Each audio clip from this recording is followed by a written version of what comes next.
Okay, so boom, what it do, y'all? I know it's been a minute since I've been live, and I'm so sorry. But I have neglected you all, but I miss you all so much, and I'm so happy to be back tonight.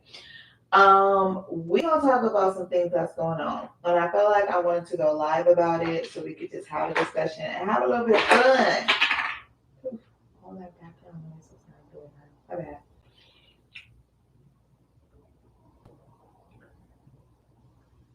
Thank y'all. I'm gonna give y'all a few more minutes to pull up. Pull up. I know it's kind of late. I know. I'm so sorry. Hey. Yes, you made it. Welcome. Hey, Kimberly. Hey, Solo. I love y'all. I miss y'all. I'm so sorry. Make sure y'all like this live, please. Share with your friends. And we're going to get into some things. I'm going to give y'all a few minutes. DC is out of pocket. We're going to talk about DC, honey. Hey, Dion. It's a pleasure to see you. Thank you so much for pulling up. It's a lot going on. Hey. Okay, Jess, I appreciate you for pulling up, though. Please catch the replay. Okay, so now let's get into it. I know it's late. I don't want to hold y'all. We're going to get into it. So, what has happened today in DC? Basically, what Trump did was declare a public safety emergency, right? So, under DC's charter, DC is not considered a state, right? So it has its own charter. I believe the charter was established in like 1973, 1974, right? And basically what it did was give DC some more autonomy over itself and the people who live there. So they're able to have a mayor and they have a city council and things like that. There's a part of the charter, which is section 240, 740, excuse me, 740 of the Home Rule Act. And basically what that says is that the president can take over the police in DC. Now, because DC is not a state, right, they don't have control over their National Guard, which makes this situation a little different from California. But remember, I want y'all to keep this in mind. We told y'all it was said that what happened in California wasn't going to stay in California. That was a test case, right? They was going to start playing games in California, see how that went down in California, see how the courts handled it, and then they was going to make their move across the states. Now they in DC. It's a little easier because in California, right? California is an actual state with a governor. The governor gets to confirm that it's cool for the National Guard to come out and do what they do, right? In DC, it's different because they don't have a governor. All they have is a mayor. So it made the circumstances a little different. Anyways, so basically, what Trump has done is given Pam Bondi control over the police overall. Now, they still have their, however, their hierarchy was, right? Their bureaucracy is in DC. That still stays in place, right? So the mayor is still the mayor, and the president still essentially has to go through the mayor to utilize police services. And the reality is that they've never even discussed none of this, okay? So there's no real protocol in place. They don't even know how this is going to go down for real, right? They don't know how they're supposed to work together for real. And what the mayor of DC said was like, look, I reached out to the Trump administration. I reached out to Pam Bondi and was like, call me, girl. Let's figure this out. What are we doing? Because if this is what we're doing, let's just make sure we do it right. So that's what's going down. Now, this is the thing. Trump says he's declared this emergency because of the crime rate in DC, right? And the homelessness and all that kind of stuff. And they really called this bullshit because of that little boy Blue Balls got his ass whooped by some teenagers last week or something like that. So I don't know if y'all heard, but it was a former Doge staffer, young boy, allegedly saw another young woman allegedly getting carjacked. He tried to help her out. Them kids whooped his ass. Okay. Then the only picture that we see of the incident is of him sitting down, bloody. He couldn't fight. I don't know how that went down, but apparently there were two teenagers that were arrested. So apparently, allegedly, the youth they're 15, and I believe it was a boy and a girl who were arrested for this alleged assault, right? And so now what the Trump administration is trying to say is, ooh, these kids is out of control. I don't know if Central Park 5 is ringing a bell. But I just want to put that in the forefront of your hippocampus. Okay, so they're basically saying, and Janine Pirro got her butt up there today and basically lied. This pisses me off as an attorney, right? As someone who worked my butt off through law school to get my law license, right? Who took my oath, and I take it serious. You take an oath when you start law school. You take an oath when you leave. Okay, as someone who took that oath, when you deliberately mislead people and you get up here and lie, it really pisses me off, especially considering the fact that we have to take a moral character exam before we can even get our law license. I feel like Janine got up here and lied. So what she said was that, and Janine, if you don't know who Janine Pirro is, she is now like the basically like the attorney, the head attorney. So how you have like an attorney general for each state, that would be the equivalent to what she is in DC, right? So she gets up there and she basically like, oh well, it's these kids. These kids is out here committing all these crimes, okay, and we can't charge them because they're youth. That's a damn lie. She said she couldn't arrest them. They can't be arrested and she can't prosecute them. That's a damn lie almost. So no, bitch, you can't prosecute them because if they're not charged as adults. And the way it works in DC basically is like if you're 16 and under, they're really not trying to charge you as an adult. In some cases, 18 and under, depending on the crime, 25 and under. Now, even in California, where I'm from, right, after 25, you age out of youth authority. But science says that your mind don't even start forming and acting decent until you like 25 years old, right? But basically, long story short story long, is what they want to be able to do is start charging youth as adults again. Now that's an issue near and dear to my mother freaking heart. Because y'all know that my brother at 15 years old was charged as an adult, and I just thought that was highly inappropriate. And I still do. And I know a lot of people don't agree, right? And I know that kids have been committing some heinous crimes. It's a possibility. But my honest to God opinion, also as somebody who spent some time sitting behind bars, spent some time in jail for a little bit and got a feel for it, got a taste of what jail life is like, I think that youth need to be tried as youth, period. I also know that there's a racial implication to this because remember that DC is the original chocolate city. So who do you think is running around out there? Who do you think that they're going to associate crime with?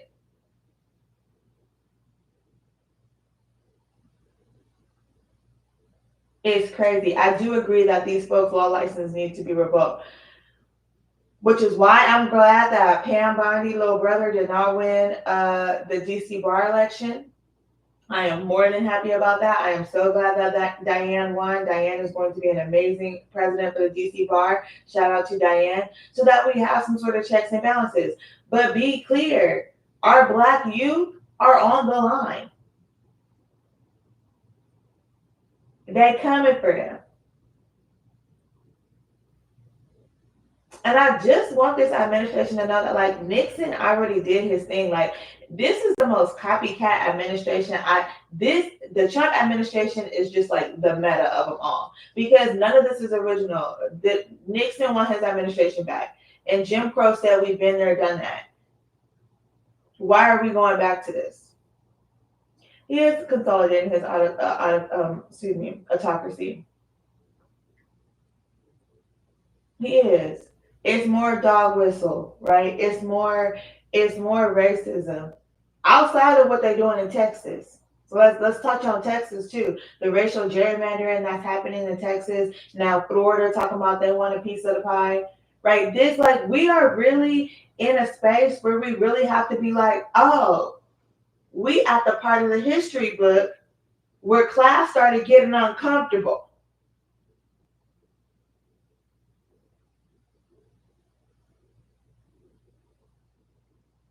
We in like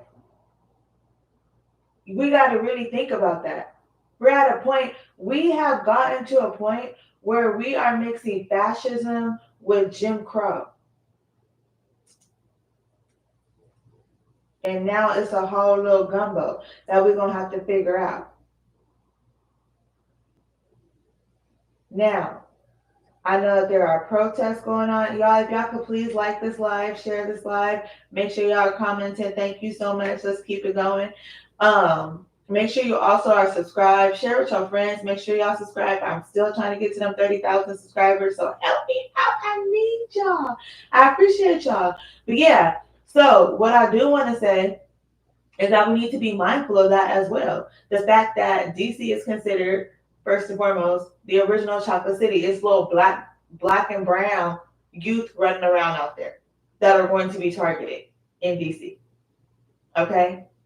They talking about sending the military out there. Now, let me also say this part though, before we get all spooked and excited. The reality is that him sending the National Guard has already said, look, we are out here for administrative purposes.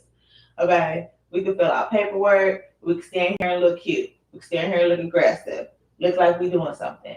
Now I did hear that something happened earlier, like maybe a little fender bender or something out there in DC, and all of a sudden it was 30 cops running to the scene of the crime.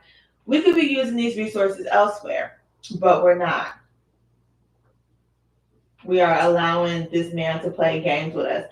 Now, Congress still has the ultimate say. That's another benefit. But this is also why, going back to the Texas issue, we got to be mindful of all eyes on Texas because Congress still essentially has control over DC. Now, Trump can only, or as far as the legislation is written, excuse me, the Home Rule Act, excuse me, as far as the way that it's written, it sounds like Trump can only implement this for 30 days. We don't know what he's going to do after the 30 days, but we not even a year into his administration, and it feel like we've been here for 10 years. So Lord knows what the next 30 days is going to feel like. But aside from that, it can only be implemented right now for the next 30 days. Congress still essentially has majority control over DC. But again, this also goes back to me saying we need to be mindful of what's happening in Texas because what Texas is trying to do is redraw their districts, rig the game, and get 5 more congressional seats, which they are pretty confident will be Republican, which would give them more control in the House of Representatives. They only have a small margin now, right? History, the way history goes, normally the president that's in at the time lose the house, or you know what I'm saying, the game flip. So they are concerned that they're gonna lose the house, which means they could lose a lot of their control. Because if Democrats get in control, they're gonna hold the line on a lot of stuff. A lot of the games that's being played right now is at a halt. So they're doing everything they can to keep power. And remember that their number one goal is to stay out of prison. Okay? Steve Bannon, if y'all don't ever watch War Room, I'm not saying give him no views or nothing. I'm just saying Steve Bannon gonna tell you everything you want to know. He ain't gonna lie to you. That man said we going to jail if we lose. So we gonna have to keep this power because we're not trying to go to jail. Speaking of criminals. Speaking of a criminal. But they all think is we finna go to jail if we lose. So we not gonna do that. So we've been figuring this out. I don't know if we're gonna figure out uh, a third term, what we finna do, but we not going to prison. Y'all can, that's a wrap. So we gotta redraw district lines around the whole United States. We just gotta do what we gotta do. So it's a lot going on, but all eyes on Texas for sure. Okay, California trying to say they're gonna do what they're gonna do and they're gonna do it the right way, honey. And we don't even have a new census, so ain't no new census. And Texas is allowed to do this. Now it's rare, but they're allowed to do it.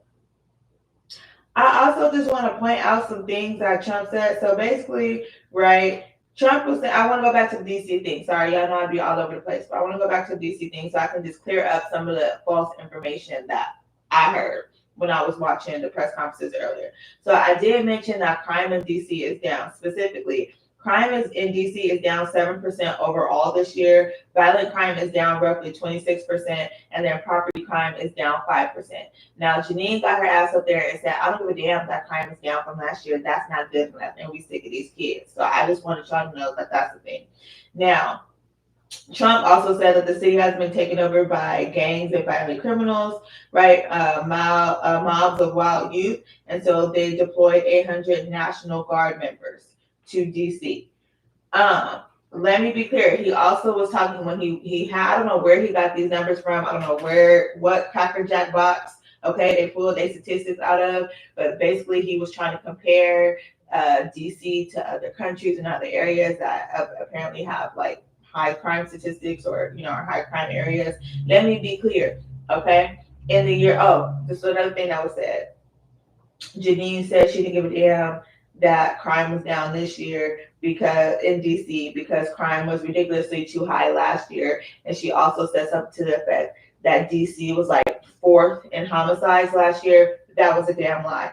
In 2024, areas top 10 places in the United States of America for homicide. Chicago, Illinois, with 573 homicides in the year 2024. New York City, 377 homicides. Then you got Houston, you have Philly, you have Los Angeles, you got Memphis, you got Baltimore, Detroit, Dallas, and St. Louis, Missouri. DC never made the list. DC was not fourth in homicides last year. I then also looked up the 10 most dangerous places in the USA in 2025. First is Memphis, Tennessee. Shout out to my homegirl, Booker Square. They dangerous for real. She came from there. I can see why they on the top of the list. St. Louis, Little Rock, Arkansas, Minneapolis, Detroit, Kansas City, New Orleans, Cleveland, Birmingham, and Houston. DC, once again, does not make the list. Why he didn't take his ass to Chirac? Why he didn't go to Chicago? Why he didn't went to Memphis? What we also see is that some of the states with the highest crime rates are actually red states, Republican states that voted for Trump.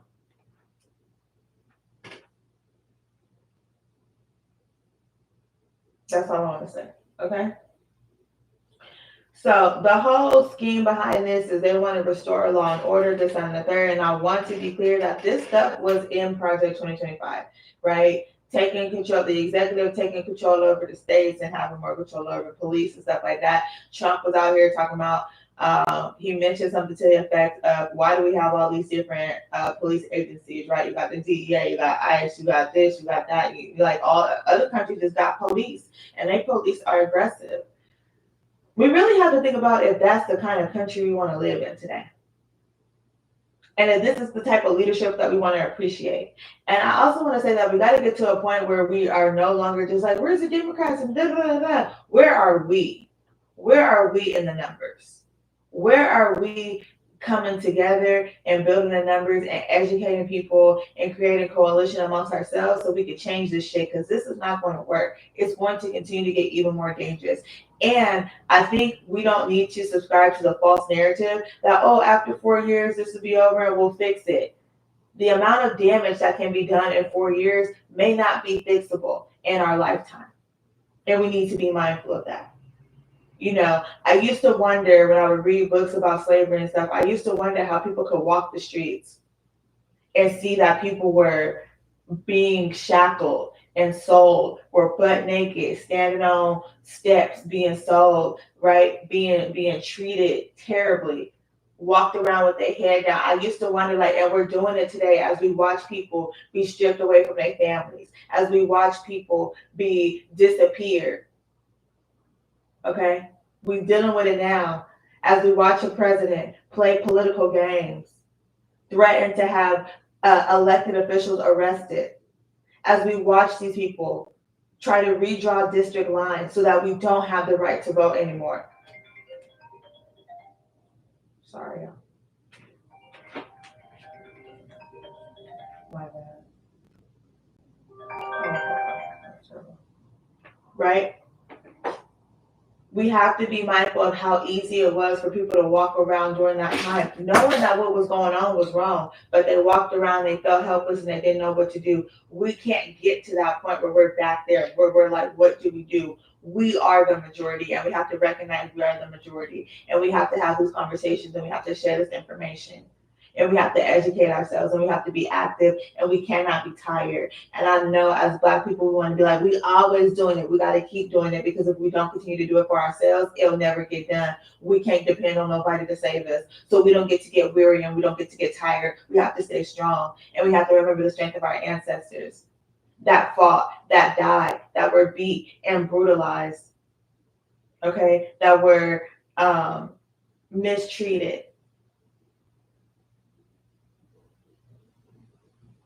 We have to remember that that was a time, and people thought that shit was cool. And the descendants of those people are living today, and a lot of them either never learned any better or don't give a damn. And the reality is that even once slavery was over, poor white people were pissed because they never got the chance to own slaves, and now they feel like they have an opportunity for control. The audacity of you, bitch, for you to go to the Supreme Court to try to overturn gay marriage. What the fuck does that have to do with you? You had a job. You had a job as a deputy clerk, as a government actor, to provide a marriage license to a same-sex couple, because that is the fucking law of the land. The audacity of you, bitch, to try to go to the Supreme Court to tell these people they can't get married because you don't like it. Bitch, I don't like that you got split ends. But that don't mean you don't get to keep a job. You don't get to interfere with someone's life who's not bothering you because you don't agree with it. Mind you, the whole time you want to blame it on religion, and bitch, you ain't been to church since you was in the 3rd grade, and you was in that Easter play that your mama made you go to because her boyfriend was in town that week. And she wanted y'all to look like a wholesome family. You don't know Bible verse the fucking first. Don't even say your prayers before you eat your food. Don't say a prayer when you wake your raggedy ass up in the morning. But you want to pray on somebody else in their fucking marriage because you don't agree, bitch. I don't agree with your racism. I don't agree with bigotry. I don't agree with your hatred. And then you're miseducated or uneducated. I'm not okay with the fact that some bitch named Tracy with 3 teeth in her mouth and a 2-legged dog, 17 cats in her house, who get $150 a month in food stamps, voted for me not to have autonomy over my body because her raggedy ass husband, Billy Bob Joe, who sit on the couch with his belly reaching down to his knees, drinking Bud Light and eating TV dinners, is bossing her around because she ain't got the strength to move on with her life. I don't appreciate that. But I don't hate on you, Tracy. I don't want them to take your food stamps.